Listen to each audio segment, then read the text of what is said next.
Hello everyone, welcome to expert class. मेरा नाम है विनय गौड़ और एक्सपर्ट क्लास की आज की वीडियो में हम बात करने वाले हैं कुछ ऐसे फंक्शंस के बारे में, कुछ ऐसे फॉर्मूलेज के बारे में जो हमें data analysis, data validation, data cleaning और साथ ही साथ ऑडिटिंग में बड़े ही हेल्पफुल होते हैं। फ्रेंड्स, हम काउंट फैमिली के उन दो फंक्शंस के बारे में बात करने वाले हैं आज, जो हमें कंडीशन के आधार पर, अर्थात जैसी हमारी रिक्वायरमेंट हो उस रिक्वायरमेंट के आधार पर डेटा को फिल्टर करके काउंट करने में सक्षम है। फ्रेंड्स, हम बात कर रहे हैं काउंट इफ फंक्शन के बारे में और काउंट इफ फंक्शन के बारे में।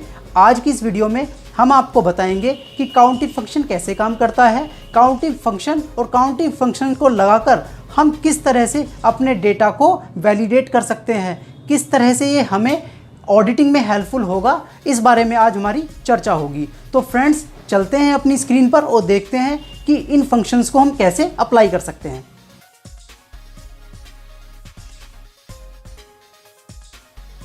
दोस्तों, हम अपनी स्क्रीन पर आ गए हैं। स्क्रीन पर हम देखेंगे तो हमारे पास एक मेगा स्टोर है जो अलग अलग कैटेगरी के प्रोडक्ट्स में डील करता है। उनके ऑर्डर्स जो हैं, ऑर्डर्स आईडी दी हुई है कि कितने ऑर्डर्स उन्होंने डील किए हैं मार्च 2020 में।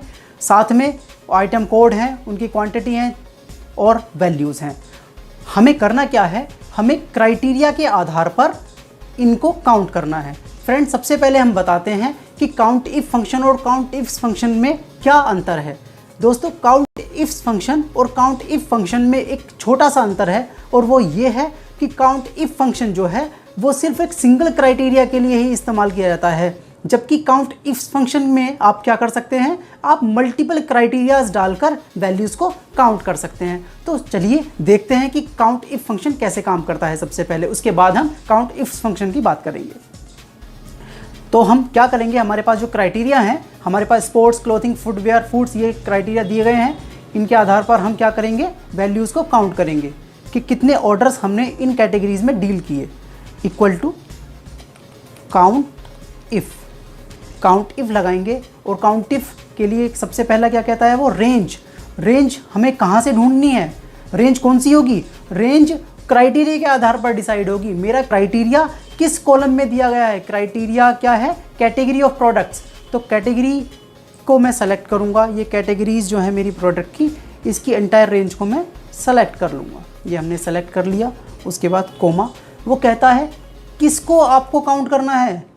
तो मेरा क्राइटेरिया क्या है, यहाँ पर कहता है क्राइटेरिया है मेरा स्पोर्ट्स, मतलब इस पूरी रेंज में स्पोर्ट्स कितनी बार रिपीट हुआ है, हमें वो काउंट करना है।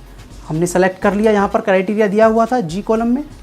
तो इस क्राइटेरिया को सेलेक्ट करने के बाद हमने जैसे ही ब्रैकेट क्लोज किया, आप देखेंगे यहाँ पर इसका काउंट आ गया। इसका मतलब इस पूरी रेंज में सी कॉलम जो था, सी कॉलम में कैटेगरीज दी हुई थी और वहाँ पर स्पोर्ट्स कैटेगरी 26 टाइम रिपीट हुई है। इसका मतलब स्पोर्ट्स कैटेगरी के मैंने 26 ऑर्डर्स को प्लेस किया है, वहाँ पर 26 ऑर्डर्स डील किए हैं हमने। इसके बाद हम क्या करेंगे, हम इस फॉर्मूले को आगे अप्लाई करेंगे। हम क्या कुछ नहीं करेंगे, इसे कॉपी करेंगे और नीचे ड्रैग कर देंगे, पेस्ट करेंगे कैटेगरीज के लिए। आप देखेंगे ये फॉर्मूला आगे अप्लाई हो चुका है। बट यहाँ पर एक आपके सामने प्रॉब्लम है। प्रॉब्लम ये है कि हमने जब रेंज सेलेक्ट की थी तो हमने रेंज को फ्रीज़ नहीं किया, और रेंज को फ्रीज़ ना करने से क्या इम्पैक्ट आएगा, वहाँ पर ये इम्पैक्ट आएगा कि जैसे ही मैंने फॉर्मूले को H7 से H8 में पेस्ट किया, साथ में क्या हुआ कि उसकी रेंज की भी रेफरेंसिंग चेंज हो जाएगी। आप देखिए, मैं आपको दिखाता हूँ। स्पोर्ट्स के लिए जो रेंज की रेफरेंसिंग थी वो थी क्या, C5 टू C104, जबकि क्लोथिंग के लिए सेल की रेफरेंसिंग क्या हो गई, C6 टू 105। इसका मतलब जैसे जैसे मैं नीचे अपने सेल्स में फॉर्मूले को पेस्ट करता जाऊंगा, वैसे वैसे मेरी रेफरेंसिंग चेंज होनी चाहिए, मेरे रेंज जो है वो बदलती चली जाएगी। मुझे ऐसा नहीं करना है, क्योंकि मेरी रेंज फिक्स है, मुझे उस पर्टिकुलर रेंज से ही आइटम्स को काउंट करना है। तो मैं क्या करूँगा, सबसे पहले हम क्या कर लेंगे, रेंज को फ्रीज़ कर लेंगे। फ्रीज़ करने के लिए बहुत आसान तरीका है, आप F4 करके $ अप्लाई कर सकते हैं। जैसे ही हमने रेंज को फ्रीज़ किया तो आप देखेंगे इन नंबर्स में भी कुछ आपको अंतर दिखेगा, ये देखिए। तो अब हमारा फंक्शन प्रॉपरली काम कर रहा है। हर एक क्राइटेरिया के लिए वही रेंज बार बार रिपीट हो रही है। तो हमने यहाँ पर क्या किया, रेंज को फ्रीज कर लिया। उसके बाद हम क्या करेंगे, हमें वैल्यू के आधार पर भी काउंट करना है, हमें वो आइटम्स काउंट करने हैं, वो ऑर्डर्स काउंट करने हैं जिनकी वैल्यू 300 रुपये से कम थी। मतलब 300 रुपये से कम के जो ऑर्डर्स हैं, जो छोटे ऑर्डर्स हैं, उन ऑर्डर्स को हमें काउंट करना है। ऐसे कितने ऑर्डर्स हैं जो बहुत ही स्मॉलर वैल्यू के थे। तो यहाँ पर भी हम क्या करेंगे, काउंट इफ फंक्शन अप्लाई करेंगे। क्राइटेरिया क्या होगा इस बार, सॉरी रेंज क्या होगा इस बार, रेंज होगा वैल्यू। वैल्यू हम वैल्यू करेंगे, वैल्यू की रेंज पूरी सेलेक्ट करेंगे, टोटल को कंसीडर नहीं करेंगे। कॉमा,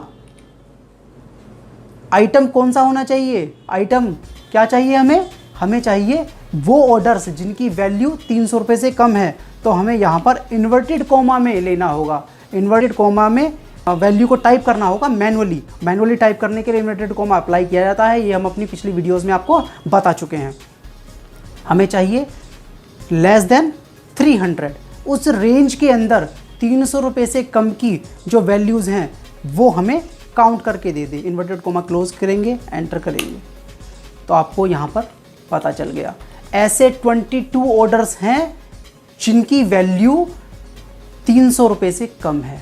मतलब 22 ऑर्डर्स ऐसे हैं जो हमें 300 रुपये से कम की सेल देकर गए हैं। एक बार इसको फ़िल्टर लगाकर हम चेक भी कर लेते हैं।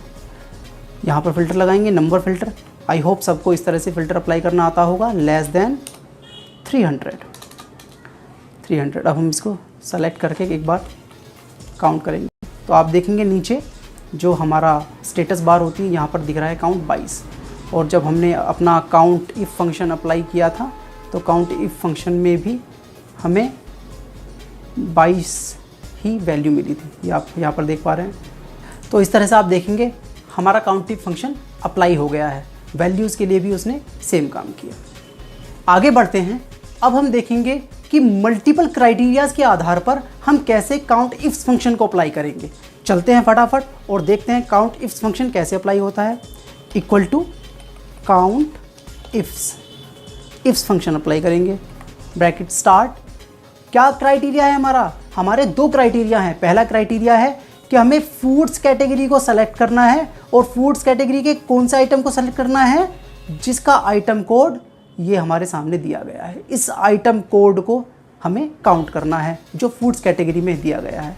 तो सबसे पहले कहता है वो क्राइटेरिया रेंज 1, क्राइटेरिया रेंज। पहला क्राइटेरिया क्या है, हमें फूड्स कैटेगरी को सर्च करना है, फूड्स कैटेगरी को सेलेक्ट करना है। तो फूड्स कैटेगरी कहाँ पर दी गई है, इन कैटेगरी के सेल में। इसकी रेंज को हम सेलेक्ट करेंगे, कोमा, कैटेगरी का नाम क्या है, फूड्स। फूड्स को हम मैनुअली भी लिख सकते हैं क्योंकि हमने वहाँ पर फूड्स को सेपरेटली अलग से नहीं लिखा हुआ है। और कोई भी चीज़ जब हम टाइप करते हैं, ये हम बता चुके हैं, तो उसे इन्वर्टेड कोमास के बीच में टाइप करेंगे, कोमा। दूसरा क्राइटेरिया क्या है हमारा, कि हमारा जो आइटम हो वो एक पर्टिकुलर कोड दिया हुआ है 9008972000, वही आइटम काउंट किया जाए। तो वो कहाँ मिलेगा मुझे, आइटम कोड में मिलेगा। तो मैं आइटम कोड को सेलेक्ट कर लूँगा, इस रेंज को, कोमा।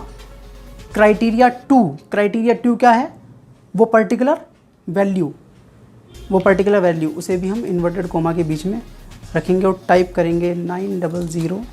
क्या हमें याद है, इसे हम ऊपर लेकर जाते हैं, हमें याद नहीं था, तो हम क्या टाइप करेंगे 900897200। इसे ब्रैकेट क्लोज करेंगे और एंटर। तो इस तरह के हमारे 4 आइटम्स अवेलेबल हैं। ऐसे 4 फूड आइटम्स अवेलेबल हैं जो इस पर्टिकुलर कोड से रिलेटेड हैं। तो इस तरह से count if function multiple categories के लिए काम करता है।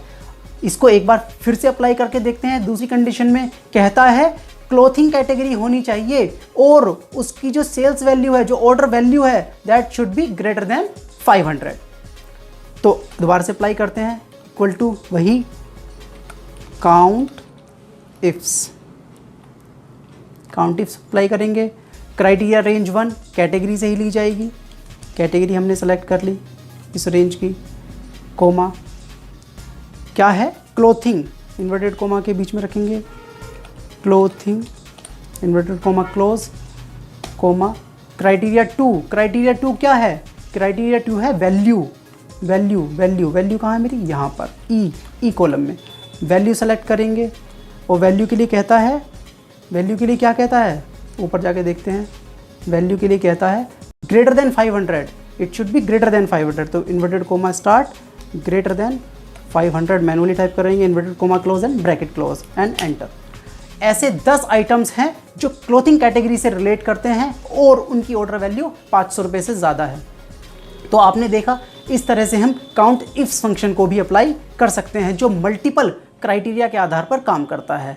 उसके अलावा हमने यहाँ पर एक क्राइटेरिया और ऐड ऑन किया है, मतलब हमारे पास यहाँ पर अब 3 क्राइटेरिया हैं कि फूड्स कैटेगरी होनी चाहिए, उसकी क्वांटिटी जो हो वो 20 से कम हो और जो ऑर्डर वैल्यू हो वो 700 रुपये से ज़्यादा हो। तो ये इसमें कैसे अप्लाई होगा वो देखते हैं। है कुछ नहीं, सिर्फ रिपीटिशन है। जैसे क्राइटेरिया 1 की रेंज हमने सेलेक्ट की, पहले क्राइटेरिया रेंज 1, उसका क्राइटेरिया रेंज 2, देन क्राइटेरिया 2, इसी तरह से क्राइटेरिया 3 भी उसमें ऐड ऑन हो जाएगा। एक बार इसे फटाफट अप्लाई कर लेते हैं। Equal to count ifs, criteria range 1 क्या है, फूड्स, तो कैटेगरी से सेलेक्ट करेंगे, कोमा क्राइटेरिया रेंज 2, सबसे पहले इसकी कैटेगरी तो हमें फूड्स चाहिए, कोमा, उसके बाद वो कहता है क्वांटिटी, तो क्राइटेरिया रेंज 2 क्या होगी, क्वांटिटी होगी, क्वांटिटी 20 से कम चाहिए मुझे quantity, comma less than 20, comma third criteria क्या है, जो वैल्यू है वो वैल्यू क्या होनी चाहिए, वैल्यू होनी चाहिए 700 रुपये से ज़्यादा।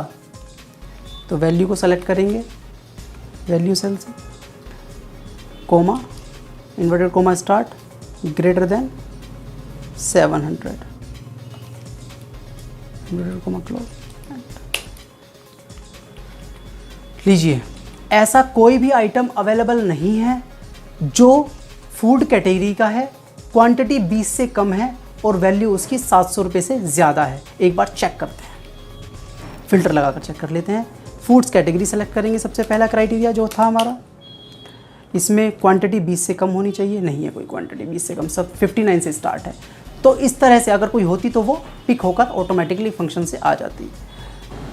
सो फ्रेंड्स, आपने देखा किस तरह से काउंट इफ फंक्शन और काउंट इफ्स फंक्शन हेल्पफुल होते हैं हमारे लिए। ये फंक्शंस ऑडिटिंग में भी बड़े हेल्पफुल होते हैं क्योंकि ऑडिटर्स को कई बार किसी पर्टिकुलर क्राइटेरिया को ही वैलिडेट करना होता है। उन्हें चेक करना चाहते हैं वो कि कौन से प्रोडक्ट को कितना सेल किया गया है, क्या क्वांटिटी है। तो जैसी यूज़र की रिक्वायरमेंट वैसे ही वो फंक्शन को अप्लाई कर सकता है, उसे उसी तरह से फंक्शन रिजल्ट्स देता है। इस तरह की ही और वीडियोस के साथ अलग अलग फंक्शंस पर अलग अलग फॉर्मूलेज़ को लेकर हम आपके पास आते रहेंगे और आप हमारे साथ जुड़े रहें। अगर आपको हमारी वीडियोस पसंद आती हैं तो हमारे वीडियोस को लाइक और सब्सक्राइब करना ना भूलें। आज के लिए बस इतना ही। Thank you very much.